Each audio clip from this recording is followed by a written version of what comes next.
UP panchayat चुनाव में duty करने वाले 135 शिक्षक, शिक्षा मित्र और अनुदेशकों की मृत्यु हो गई। इसके अलावा पंचायत चुनाव में प्रथम के प्रशिक्षण से लेकर तीसरे चरण के मतदान तक हजारों शिक्षक, शिक्षा मित्र, अनुदेशक कोरोना से संक्रमित भी हो चुके हैं।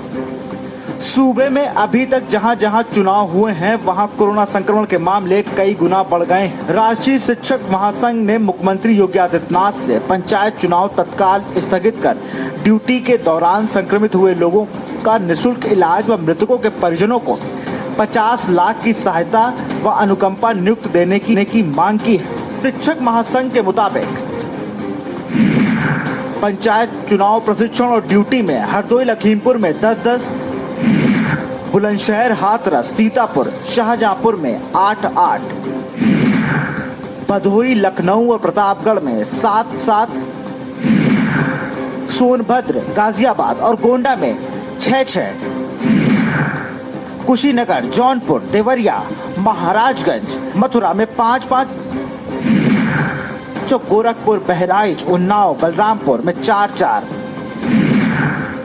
श्रावस्ती में 3 शिक्षक, शिक्षा मित्र या अनुदेशक की मौत हुई।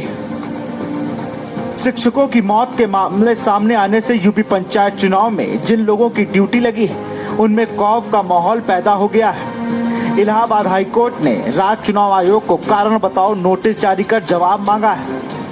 इस मामले में अब अगली सुनवाई 3 मई को होगी। वहीं मामले में विपक्ष ने भी सरकार के खिलाफ मोर्चा खोल दिया है।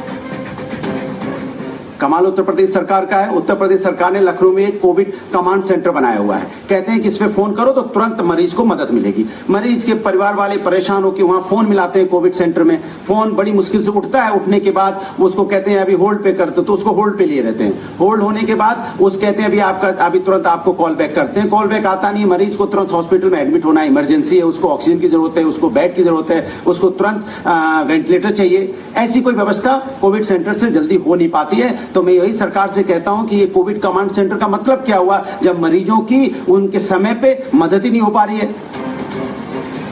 हाईकोर्ट ने यूपी चुनाव आयोग को कारण बताओ नोटिस जारी करते हुए कहा है कि वो अगली तारीख तक बताएं कि पंचायत चुनाव के दौरान वो कोविड प्रोटोकॉल्स लागू करवाने में नाकाम क्यों हुए। उसके 27 अधिकारियों के खिलाफ मुकदमा क्यों न चलाया जाए।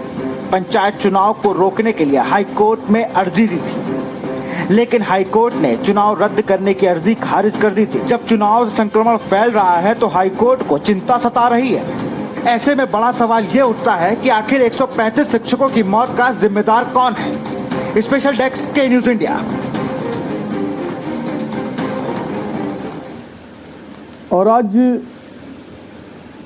और आज हम इसी मुद्दे पर चर्चा करेंगे। हमारे साथ कुछ खास मेहमान हैं। सबसे पहले आपका उनसे परिचय करा देते हैं। हमारे साथ केसी जैन बीजेपी से हैं, लखनऊ से। केसी जैन साहब, आपका बहुत बहुत स्वागत है। हमारे साथ विकास श्रीवास्तव, कांग्रेस प्रवक्ता हैं लखनऊ से। विकास जी, आपका भी स्वागत है।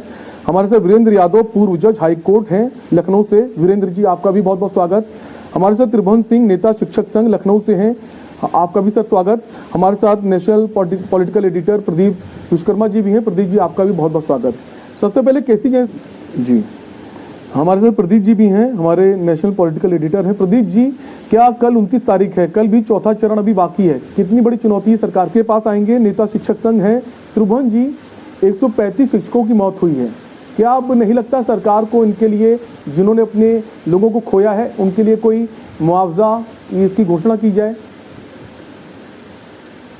देखिए, पहले तो बहुत बहुत धन्यवाद टीवी को कि आपने इतना जेन्युइन और बहुत हाई मामला इसको उठाया है। इसके लिए आप बधाई के पात्र हैं। बड़ा खेद का विषय है कि पूरा सिस्टम, एक सरकारी सिस्टम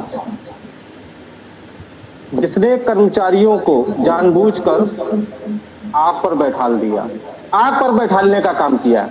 जब ये सबको पता था, पूर्व में जब कोरोना की लहर आई थी, तो उससे सबक क्यों नहीं लिया गया, पहला सवाल।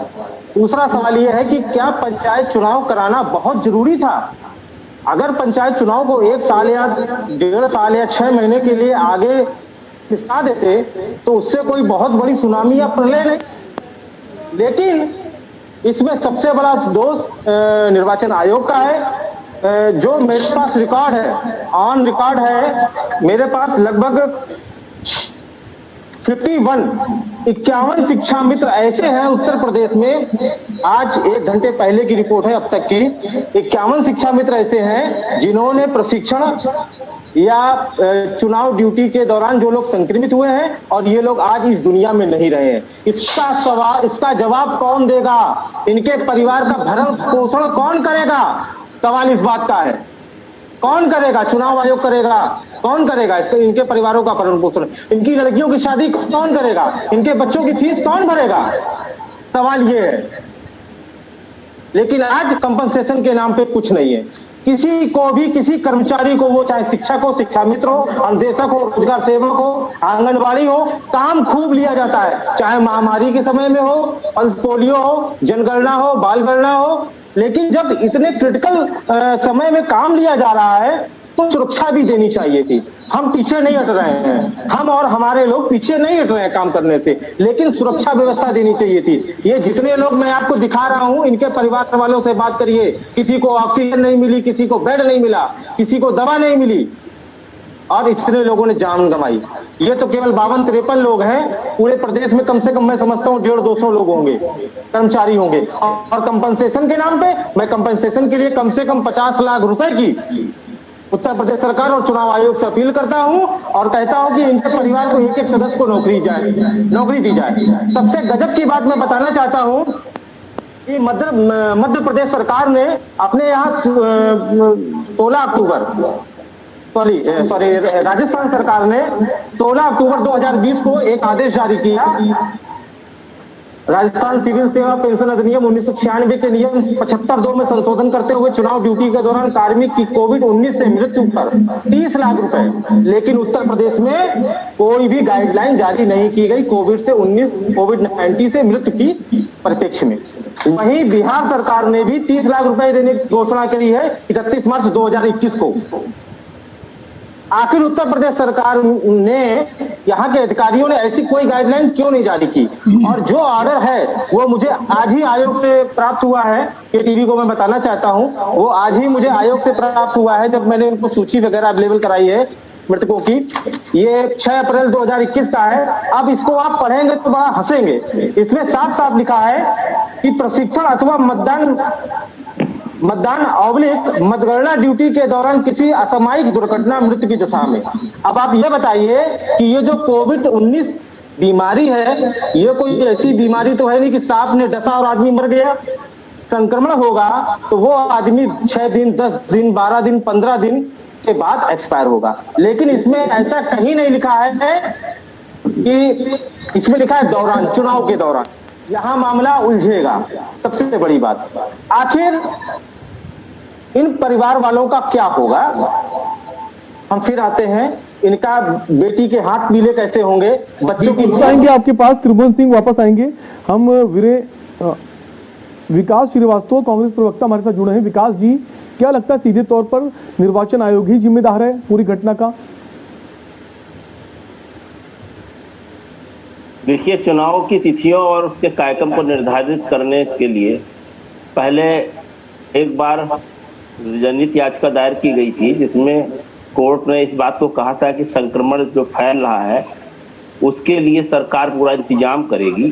तो इनमें उनमें थोड़ा सा फर्क तो है और इनकी पीड़ा को सरकार को समझना चाहिए। नहीं, बिल्कुल, देखिए आपका सवाल जायज है और हमने इस चीज को पहले स्वीकारा कि जो उनकी पीड़ा है उस पीड़ा को हमारे परिवार के सदस्य हैं और सदस्य होने के नाते हमारे परिवार का मुखिया यानी कि मुख्यमंत्री जी जरूर इस पे कोई ना कोई ऐसा निर्णय जरूर लेंगे जिससे कि हम उन लोगों की पीड़ा को कम कर सकें जिन्होंने अपने परिवार के सदस्य को खोया है। ठीक है, बीरेन जी आपके पास आ रहा हूँ। सर, मैं आपसे ये समझना चाह रहा हूँ कि कोर्ट ने काफी फटकार लगाई चुनाव आयोग को, लेकिन सर इस पर कुछ नहीं बोला। जब जो मौतें हुई हैं उस पर हाई कोर्ट ने कुछ भी संज्ञान नहीं लिया।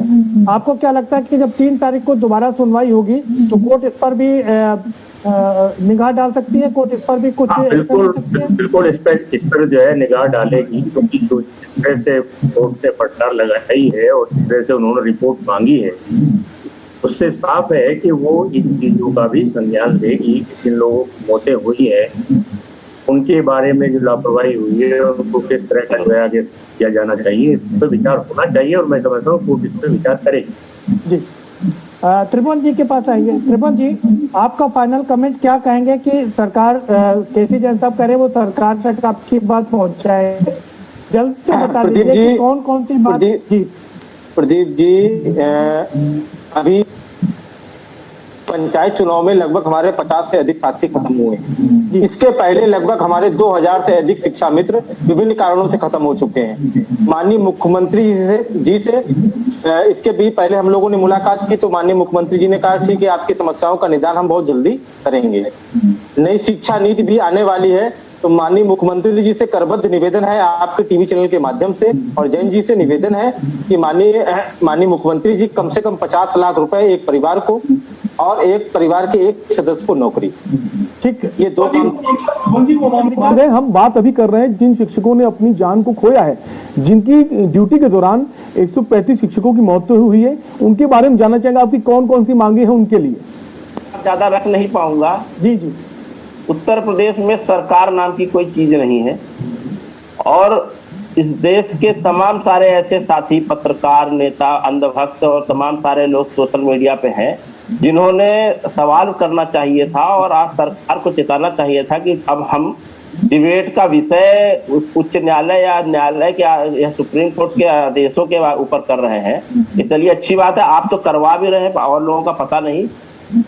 एक बात कह के मैं अपनी बात खत्म करूंगा कि जब तुमने ही चुना था उसे कत्लेआम के आधार पे तो फिर क्यों लाशों के ढेर पे रो रहे? आप